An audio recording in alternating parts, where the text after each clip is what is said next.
What's up, guys? David here, and welcome to the Fit Pro Daily. A new week means a brand new topic, and this week we're going to look at content creation and in specific video. And we're going to invite Steve Devaney on this week as the guest interview from HD Creative to talk a little bit more about creating video for your social media, how to not be camera shy, and how to combat all the issues people have around creating video for your social media. Anyway, enough of me talking, but before I do dive into this week's guest interview, if you haven't already joined us inside our free Facebook group, press pause, head over to Facebook, search for FitPro Lead Gen with Dave, request to join and get access to even more guides, insights, downloads, guest interviews, and so much more. Anyway, let's dive into today's guest interview.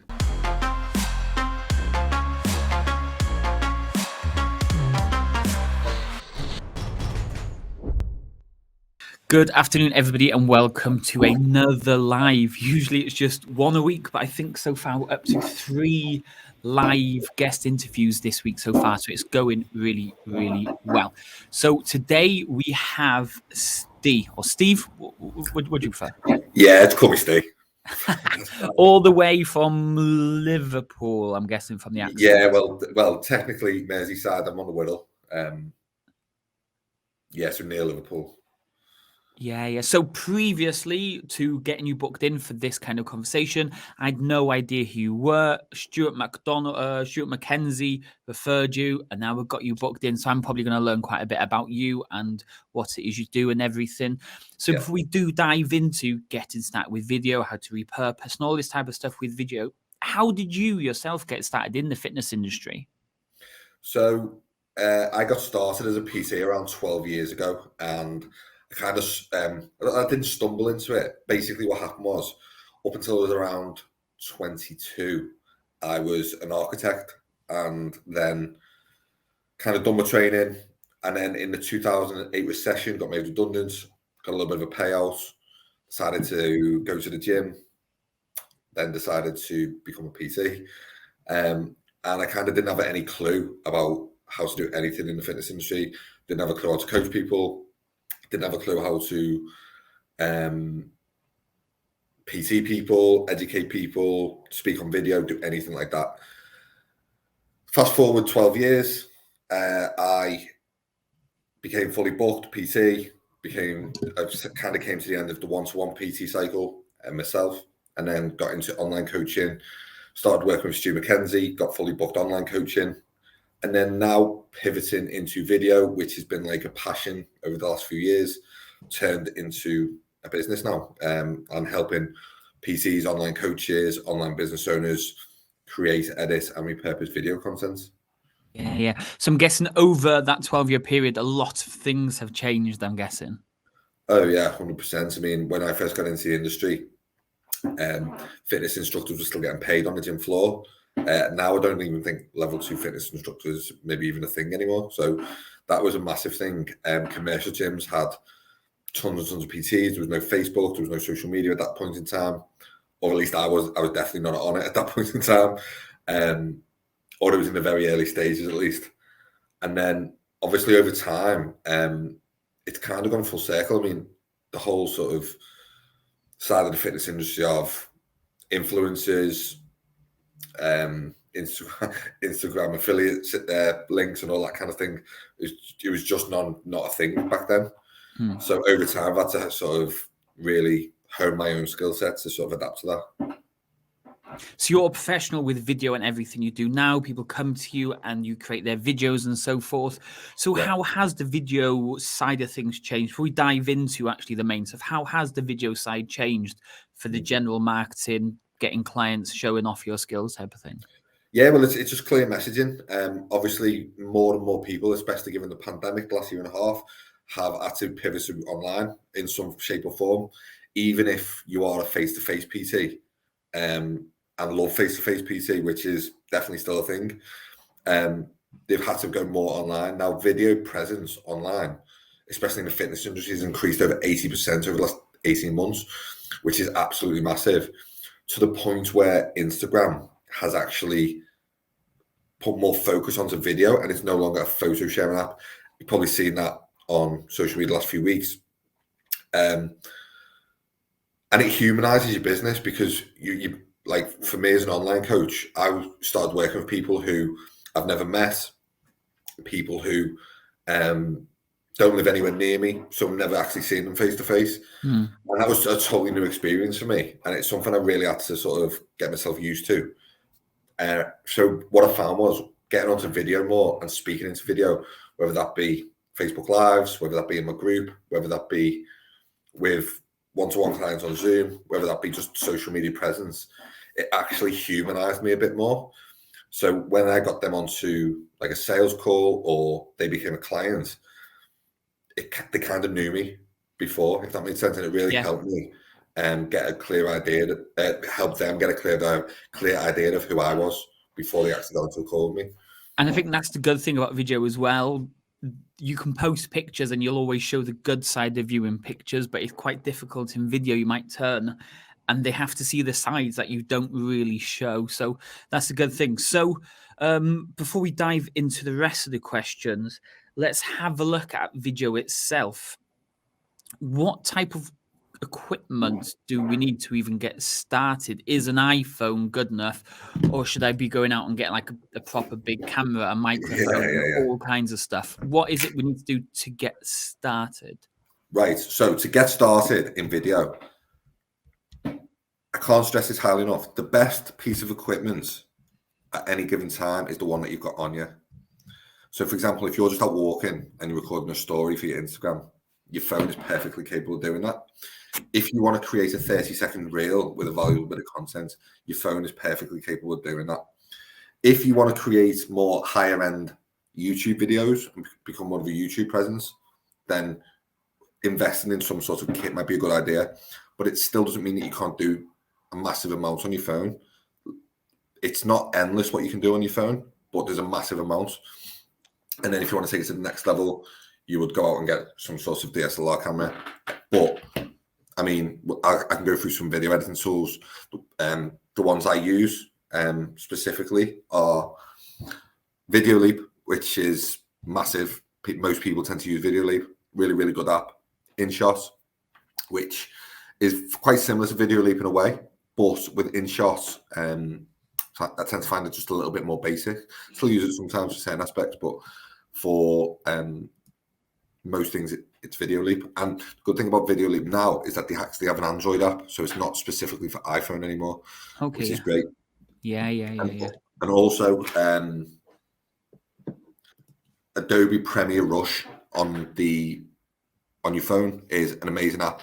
And the benefit of using Adobe Premiere Rush is that it actually syncs to the Creative Cloud.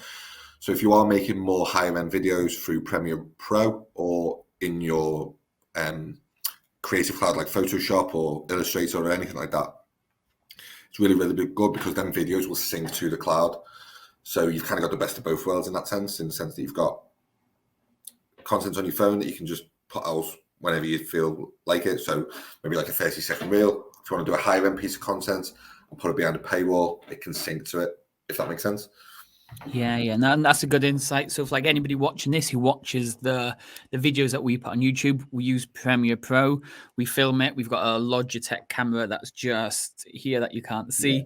That's recording, we then put it in Premiere Pro. But if we're doing quick stuff down at the gym, InShot, Video Leap, they're two of the ones that we use quite a lot as well. So let's just have a look quickly then at costs. Do I need to go out and pay, is it like 50 quid a month for Premiere Pro? Or is the one-time purchase of Video Leap, which is like 80 quid, enough? If I'm honest with you, the true answer to that is it depends. If you really want to gain your social media presence, and I'll give you a bit of context on this. So at the start of the pandemic, I knew in my head that I had to basically pivot my business from online coaching into video. I didn't know how long that was going to take. I didn't know what was going to happen with the pandemic or anything like that. So I had no specific time frame, but I knew I was coming to a crossroads where I was going to have to pivot. And I started making videos on my phone. So all the basic video editing skills that I learned originally was through my phone. It wasn't through any fancy Creative Cloud or Final Cut Pro or Premiere Pro or anything like that. I didn't have a clue how to use any of that when I first started out. And I basically learned everything on my phone, and I was putting out content every single day because I was so determined to make a success of this video side. So I was using my online coaching business as a platform to get better at video, if that makes sense. So I made a promise to myself that I was going to post every single day.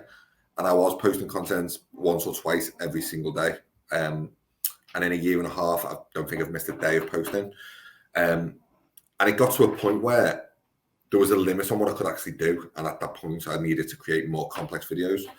So I went out and bought this, which was like £1,000, happy days. And it did level up my video game. I was able to create an online course. I was able to create better things that I wasn't just quite able to get through the mobile. That said, if you're in a position where you're a one-to-one PT or an online coach and you just want to put out shorter videos every day, you don't need it. You don't need it. If you want to become a YouTube presence or build online courses, yeah, it's a worthwhile investment. So that's kind of a roundabout way of saying that. And I gave that in the context, obviously, of what my experiences was, if that makes sense. Cool. Okay. So I'm in the gym. I'm using my phone. I'm recording some clients training, or I'm doing an interview or something. So we have a range of tools, a phone, a camera, and all this type of stuff. Yeah. Where does something like this start coming involved then? Or one on top of your camera, or even just the one on your phone? How important is the sound to our videos? Sound and audio is more important than visual. Because if the person can't hear what you're saying or can't hear what's going on, they're not going to watch it. So how you speak and how you communicate and how they can hear you is massively, massively, massively important. Now, how I approach it and how I would recommend anyone else approach it is think about how your viewer or whoever you help. So let's take the example of if you train 40 to 50-year-old men who are really busy, got a really high-powered job, and just want to get fitter. They're probably not going to sit around for an hour and a half in a day and watch a YouTube video. It's just very unlikely that they're going to do that. So what we've got to do is got to really think about how they're consuming. I was working with 30 to 40-year-old mums who had babies, who wanted to burst back into fitness, get their pre-baby belly back and all that stuff. So I knew they didn't have time with babies to consume like long form content at all. So what I was doing was I was basically taking my phone and filming in vertical like this, because I knew they weren't going to sit around and watch a YouTube video for an hour and a half. They just didn't have the time. Now, with a YouTube video, we typically turn our phone into horizontal, which is how we consume YouTube videos. So if you're creating a YouTube video, it's worthwhile shooting in horizontal, and it's worthwhile having that audio if it's having the sort of sound buffer or the microphone. It's worth having if you're doing a tutorial in a busy gym where lots of people are talking around, you've got loud music around you and you need to be heard. That said, if you're doing a tutorial at home or giving feedback on a check-in at home, it's unlikely that you're going to need that stuff, if that makes sense. But for example, if you're doing a tutorial outside in a boot camp, or if you're doing a tutorial in a busy gym, in a big commercial gym at 6 o'clock at night when it's 200 people in the gym, you're going to need something to control that sound. Yeah, 100% agree with that. So like if you're out and about and it's windy and stuff and you don't have a mic recording it on your phone, all you'll hear is like in the background. This, what we're doing now, is an interview, but it also gets turned into a podcast. So like you say, they're going to be listening, so it's got to be quality audio. But like you say, when you're down in the gym and you're just recording your clients having fun and working out, it's good to hear all the background noises, because that gives you, or the viewer or the watcher, a good feeling of what it's going to be like in your studio. So that's a great point. So 100%. We have to do videos. This is what you're saying, okay? But I'm literally petrified. I'm going to stumble on my words. I wouldn't know what to talk about. I'm just scared of going on camera. How do I overcome that fear of literally just putting a camera and just talking to the camera. It's one of the most common things you'll come across when you start video. It's so frustrating when you're speaking into a camera and you can't get your words out, or you know exactly what you want to say, but it's just not coming out how you want it. A really good exercise that I used for myself to really get better at speaking into a camera was I would get my Gorilla Pod, I would set it up, and I would put my phone on it. And in the morning, when I woke up, I would just put my phone onto front-facing mode and start recording. And I'd basically just speak into the camera and just basically talk about what I had planned that day, what I wanted to achieve that day. And I'd just basically speak until I stopped, or my voice broke, or the flow of speaking broke. And then I'd stop. Yeah. And then I'd repeat that every single morning. And gradually I was getting better. And again, to give you a bit of context on this, when I was a face-to-face PT, I tried to start a YouTube channel. I probably had about 3 failed YouTube channels, to be honest. And the first video that I'd done was how to create a protein porridge. And it was awful. It was the worst YouTube video you will ever watch. So after that, I made the conscious decision of, and if I'm going to do this, I need to get better and better and better. And I must have spent lots and lots of time overcoming that sort of fear of the camera that built up, because this video that I put on YouTube of the protein powder was so bad that I just didn't want to do it ever again. But I knew I had to get better at it if I wanted to be successful, because video was going to be the only way I could communicate properly with my clients. Because I was doing video check-ins, I was doing Instagram lives with people, and if I couldn't do that, I was going to fail. The business was going to fail. I wasn't going to get any clients in or anything like that. So that really, really helped me. And that's something that you can do every single morning, just when you wake up. It's a 30 to 60 second exercise that you might do. And then it obviously increases over time. And then you'd be able to start speaking longer in longer form. So you might get to a 5-minute live. You might get to a 10-minute live. I remember when I joined the OFB group as well, one of the major tips that I got was to basically go live every single day in January in New Year to promote my offer.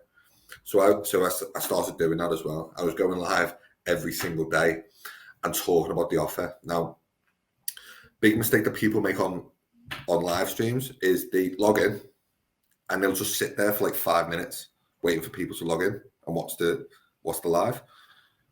Which, if you've got a big following, that might be worthwhile doing. But if you're just starting out, you won't have that big following. And that 5 minutes builds up a lot of nerves. So when you do start speaking, that's when, and you're kind of stumbling over your words. So get to the point. That's the take-home message, is get to the point. When you're speaking, if you go onto a live, just start speaking straight away. Try not to overthink it, get into a flow, and the words will start coming out. And that's a massive, massive tip, a massive takeaway that I can give to anyone is don't beat around the bush in your video content, because 1, you're going to start second guessing yourself, and 2, people just won't watch it anyway because they just want to know what you're talking about. So on that, like the Shyness, the being the worst video you've ever created in history type of thing, and something you mentioned right at the start is videos becoming important so people get to know you and see what you're about. If you do video every single day, you are going to get better at creating videos every single day, and your followers, your viewers, your fans, whatever you want to call them, are going to see you progress. And they're going to feel a lot more connected and attached because they can see you progressing. And 100%. if they're seeing you progress, then they'll know that, you know what, he got good at doing video, or he got better. He can also help me get better at going to the gym or whatever they need to do. And the other thing for anybody new, make sure when you're looking at your phone or your camera, you actually look into the eye recording piece, the actual camera itself. Don't look at yourself on the camera, because it looks even more strange then. 100%. A real good point. That's a good point that you make. And I'd follow that up by saying, if you're in a certain niche, like for example, you're in Fit Pro lead gen, so Fit Pros want that service. You're the authority in that area, so they want to hear from you. and use that as confidence for yourself. Like if you train 40-year-old women, then 40-year-old women want to hear what you've got to say because they need your help. So by not speaking into the camera, you're not only doing your own business a disservice, but you're doing them a disservice as well. Because they want to know what you've got to say. That message that you've got in my case, it's video. In your case, it's lead gen. Then people want to know what you've got to say. So use that as confidence because you're the authority in that area. You are the expert in that area and you are good at what you do. So take that onto video and really deliver it well with confidence.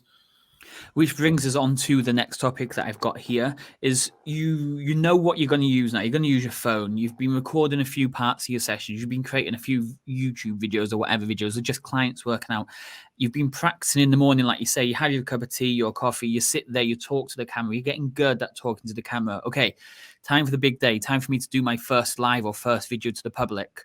What is it I'm going to talk about? How do I come up with topics that are going to be interesting for people to want to watch? What I like to do, if you're not sure where to start with basic objection handling. So take a common objection that you will get in a check-in or some client feedback. So for example, one of my main objections I got from women when I was working with them was, I'm struggling to get my protein in. Okay, that's a topic I can talk about. So I would go onto the live and I would say, right, okay, today we're going to talk about how to get more protein into your daily allowance. And then I'd just start speaking about it. I know about that stuff.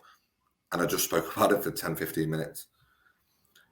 Then what I've got there is a 10, 15-minute piece of content that I can split down. I can use that for client feedback. So if a client is struggling in that area, I can point them towards that video. I can use that on my social media and so forth. And I would just repeat that process and just run through all the common objections that you might have. So that's a really good place to start. Another really good place to start is basically tutorials. So how-tos, top 3s, top 5s, top 10s. So top 10 ways to improve your pull-up, top 10 ways to get strong on a squat, 5 ways to eat more nutritious food in a calorie deficit, whatever it is. Give them that. Just give them it in long form, because one, you've got the topics to use. It's all there for you, and two, you're gonna come out of it with a massive amount of content that you can just basically chop up and use as golden nuggets. And that is like a key point there, especially in the fitness industry, the industry wherein don't be afraid to tell everybody what it is they actually need to do. Don't be scared to give away all your best secrets, because of the fitness industry. They come to you for accountability. They come to you to just hold their hand. If it's in the gym, they come to you to just be there at the same time so they can train. If it's online, they come to you for accountability. So give your knowledge completely away for free, because in their mind, they're thinking, wow, why is Dave or Steve giving me all this information? If I join them, imagine what even more information they're going to give me. Imagine if they're even better results. So topics like that, don't be scared to give. Like, we literally give everything away. We're giving loads of stuff away here completely for free. Yeah, 100%. So, and it massively builds on that. So you mentioned, carry on. Sorry, yeah. What was, just to follow that up, and I couldn't agree more with what you're saying. Potential clients who are listening to your videos, to your advice on your socials, they will take the knowledge, and it's likely if they become a client that they haven't implemented what you've given them. That said, they're not paying you for your knowledge. They're paying you for your time and specificity towards them. So when I got an online client, I don't mind giving all my stuff away for free on socials, because I know when that client comes to me, the work that I do with them is going to be very specific to them. Whereas the overall arching message, you can just give away. That's the way the massive value comes in. Because if they do take that knowledge and implement it, you've helped them for free, which is great. If they do come and pay you for their knowledge, they're getting a very, very specific program towards them. So either way, it's a win-win. No, that's 100%. And even if they don't join and they use your content, they might say, hey, I've just been using your program. It's really helped me out. Thanks for giving this away for stuff for free. That's a success story Yeah, there. Or they'll be telling their friends, hey, go and check out Steve's videos. He's doing some really interesting stuff on how to use it. They're not paying, but they're then sending you yeah, potential free clients your way. yeah, 100%. I got a good example of that is I put a tutorial out on my Instagram of how to do client check-ins. Now, I could easily put that behind a paywall, but whoever comes to me will have seen value in that. Be like, oh, how can you help me do this? Can you do that for me? Can you do a done for you spec? So actually, either way, if they implement it, great. If they don't, great, because I can do it for them. Cool. So let's look at how often. You mentioned you were set a challenge to do a video every single day in January, and you've kind of kept it on going forward. But I'm still not 100% confident in recording myself. I'm a one-man band. I have to coach my clients. I do all my lead gen. I do all the follow-ups, do everything myself. How often is enough to get started? I'm talking once a week. Yes. So I would what I would do in that situation is if you love photos or photography, or if you love making carousels, or you're a graphic designer and you love Photoshop, don't stop doing that stuff, because you're good at it and people will see that and you're good at it. And I still like, even though I'm heavily video focused, I still like looking at great photography. I still like looking at great graphic designs, which can help me on carousels, things of that nature. So if you're good at that stuff, don't stop doing that. That said, going forward over the next 6 months, you're going to see Instagram, TikTok, YouTube all competing with each other. Facebook is going to get involved. LinkedIn's going to get involved. Even Pinterest have got a video, expanding their video platform. So what you're going to see is a lot of really rubbish video content coming out, and it doesn't actually take a lot to basically stand out. So if in that situation, what I would do is I would create one piece of content, and maybe it's like a top 3 of some sort. So top 3 ways to get stronger on your lower body, top 3 ways to grow your glutes, top 3 ways to up your protein intake, top 3 ways to lose 5 pounds in a month, whatever it is. In that top 3, you've done one piece of content. You can then chop that content down into 3 pieces of content. Make sense? So you got, okay, first way to up your protein intake, second way to up your protein intake, third way. You can then spread that out throughout the week. So even though you've only filmed one piece of content, you've not stressed yourself out because you're creating 3 big pieces of content. You've created one and you're splitting that down. And I would put at least 2 to 3 videos out per week, especially in shorter form. And when I say shorter form, it's sub 60 seconds, basically. Yeah, because that's like a great point. Because remember, the viewer or the person might like tip 1 and they're eager to find out what tip 2 is. And you say, tune in tomorrow to see tip 2. And then they're following you, that you're building the steps up until they're confident enough to finally reach out. It's like, I call it a value ladder. So you basically help someone else, give them a massive piece of value. Then they climb that ladder of value when you need what's more and more of your stuff. And as they climb that value ladder, they're getting closer and closer to following a call to action in order to go onto your email list. And then every time they take a step, they're climbing the value ladder. And this value ladder could last for 6 months to a year. And then they come along, oh, I've been following your stuff for about a year. Yeah. Now's the right time for me to jump on board with you. Happy days. We were having this chat with somebody the other day on one of these, and they were saying they're often picking up clients who's been following their content, reading their emails or videos and stuff for months and months and months. They've never liked, they've never commented, they've never nothing. But when they finally come in and say, oh, how did you find out about us? Oh, I've been reading your posts for like this length of time. And it's amazing. So people are not always going to comment, to like and share and do stuff with your post, but do know you'll be massively surprised by the amount of people that actually do see your post, which is massive sometimes. Yeah. Yeah, 100%. There's this fact that I read actually, David. If every fitness professional in the UK got fully booked, divided by the population of the UK, each personal trainer would have over 650 clients. Yeah.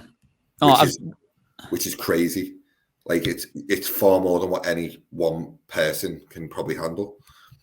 650 clients, whether it's in group challenges, whether it's in paid stuff, whether it's in one-to-one, face-to-face, whatever. So when you're putting that content out, be rest assured there's always someone watching it and always someone taking value from it. And they want to hear what you've got to say. You're the authority at the end of the day. Like I watch your stuff because I'm interested in gaining more leads from a business. So I watch your stuff. And every time you put that stuff out, I'm constantly climbing that value ladder that you're giving me. So basically what you're saying is take one step, take the next step, take the next step, take the next step. And eventually I'm going to buy from you, 100%. Yeah, that's so true. And we were talking. I did a Facebook ads tutorial inside one of the other Facebook groups yesterday, and I was showing them like when you drop a pin on my gym, ladies between the ages of 30 and 55 in Cardiff, there's 80,000 ladies. Now I only need about 0.2% of that 80,000 to fill my studio up. Yeah, so don't be 100%. scared that there's other people doing videos and content in your area. There's plenty of people, and the person you are, will win them over compared to other people. So don't copy them or follow their style. Just be you. I'm guessing. Yeah. If someone jumps on a call with you, or someone's took value in what you're saying and takes action on, I get a couple of new people on my email list every week. Now, them people, if they jump onto my email list, for example, they want to be emailed. If I put a video training out and they download that video training, they want to watch that video. So that gives me confidence to go, okay, I'm going to do more. And at the end of the day, the most valuable content and the most valuable person wins the day. So let's move on to a slight change in topic then. You've mentioned no more than 60 seconds. You've also mentioned doing a really long form video content for YouTube and stuff. The question is, how long should our videos be? If you're going onto YouTube and you're doing a podcast, for example, then 100% keep it long form. Absolutely. Long form content is necessary. I don't want anyone to watch this and get confused saying don't do long form content, because long form content is amazing, because what you can do is it's just one piece of content. So just to give a bit of an example on that, me and Stu do a podcast every week, roughly around 45 minutes long per week. I can then shop around an average of 10 to 15 shorter form pieces of content out of that, which I can use to direct them towards the longer form. So I'm basically using the shorter form reel or the shorter form TikTok to use that as a call to action to go and watch the longer form. Because I know they're going to get more value from the longer form, but they're just not going to watch it on an Instagram TV. And it comes back to the old, I might sit in bed at night at 10 o'clock and watch a 45-minute podcast, but I'm not going to do that during the day. But I am going to absorb some 30-second reels in a day where I can just take some value from it. Or if I'm walking the dog, I might watch a minute-long video as I'm walking, or listen to a minute while I'm walking, which is great. So the long form can be kept on. I'd just say keep that on YouTube. Instagram TV, just to give you a bit of context, my last reel that I put on is I got around 3,000 views on my last reel. On my last Instagram TV video, I got 89 views. So Instagram TV in itself is pretty dead at the moment. I would try and veer away from Instagram TV until we do something with it where there's an incentive to actually make that content. Now, what I feel like is going to happen over the next few months is that Instagram, and again, this is just an inclination, it's not something I'm clued up on or anything. I've got an inclination that Instagram TV is going to be made more into like a YouTube style search engine. So for example, if I YouTube searched Facebook ads in South Wales, it might come up with yourself and a video training from yourself. That will be like what Instagram TV will turn into, I think, what might happen. But at the moment, on Instagram, if it's specifically using Instagram, keep your videos under a minute. There's just no point in going longer form. And then use them minute-long clips to point them towards the longer form on YouTube. Okay, so We're talking about Instagram, we're talking about YouTube, we're talking about Reels, Facebook, and all this type of stuff. What is the best format to film in? And am I going like straight up, straight, or am I Yeah. going horizontally, or do I need to have two cameras filming Yes. both at the same time? What is the kind of the shortcut so I don't have to do it twice? Shorter form content. If you go into your phone, turn on the rule of third grid. If you go into your camera settings, just turn on the grid, and then keep your eyes in line with the grid, in line with the rule of thirds, and film in portrait for shorter form. If you're creating a YouTube video, I would suggest to get like a DSLR camera, film it in horizontal, 16:9 versus 9:16, which is a typical phone. What I would do then is shoot the shorter form and point them towards the longer form.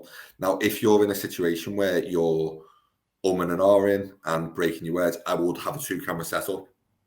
So you can basically make the cut so it cuts out the ums and ahs, and it looks like you're continuously talking, but you're just getting yourself from a different angle, and it keeps the viewer a little bit more engaged through visual interest because it's changing angles rather than just speaking directly into it, if that makes sense. No, that makes total sense. Yeah. Okay. I think that's all my questions, really. Is there any to finish off then? Is there any final insights or tips on getting confident on the camera, connect with topics, equipment, software, anything else you think we really should consider? My number one tip at the moment is just start. I know it sounds overly simplistic, but if you're scared about speaking into a camera, people want to hear your message and you can glean confidence from that. People want to know what you've got to say because you're the authority figure. If you're a PT in your area, if you're the busiest PT in your gym, if you're a new PT and you want to work with a specific person, start speaking to them directly through video on your socials as soon as possible and be very, very consistent with that content. Now, if you take a piece of content, let's say, for example, top 3 ways to improve your abs, top 3 ways to improve your glutes, split that content up. So film the one piece of content and then split it up. So you're not overly stressing, your time's not getting consumed by content creation. That way you're going to build up a nice bank of content that you can refer back to if you have a day where you just run out of content. So you've always got it there, basically. It's called evergreen content, we call it. In terms of getting on camera, start practicing every single morning in private so no one can see, and just start to improve the way you're speaking. Trust me, I was the worst speaker in the world. I'm still not the best. I still get the nerves. I still get, ums and ahs and all that stuff. I still trip over my words, definitely. But it massively, massively improves with practice. And it is a skill set in and of itself. Cool. Okay, so for anybody watching this then who maybe wants to get a bit better at video, maybe even just wants you to just do their videos for them, how can they find out a little bit more about what it is you do and how potentially they can work with you? If you want to follow me on socials, it's on Instagram, I'm @Steve_HD Creative. On Facebook, it's Steve HD Creative. Have a look at the stuff there. There's loads of tutorials, loads of value on them pages. If you want to jump on a call with me, talk through some video stuff, I don't mind doing that. Gives you a bit of extra value. The worst thing that's going to happen is you're going to get a plan of action of what to do. The best thing that can happen is I'll do it all for you. So happy days. It's a win-win for everyone. Steve, I appreciate your time today. Thanks for coming on. I'm guessing anybody that is watching might go back now and write all those softwares down that you mentioned already and all those different stuff. And hopefully, no, thank you, mate. Thanks for your time. I really appreciate you having me on. No worries. Appreciate you coming on. Speak to you soon. No problem, mate. Thanks so much. Okay, so that was Steve from HD Creative giving us an insight on how to master recording and video for social media, how to overcome shyness, and a load more stuff to really help you create great social media in the form of video. I'm going to leave it there for today. Don't forget to check out the rest of the week as we dive into a lot more social media, content creation, and video to really help you generate more leads, create more interest, and make more sales. Thanks for watching, and I'll speak to you all soon. Cheers.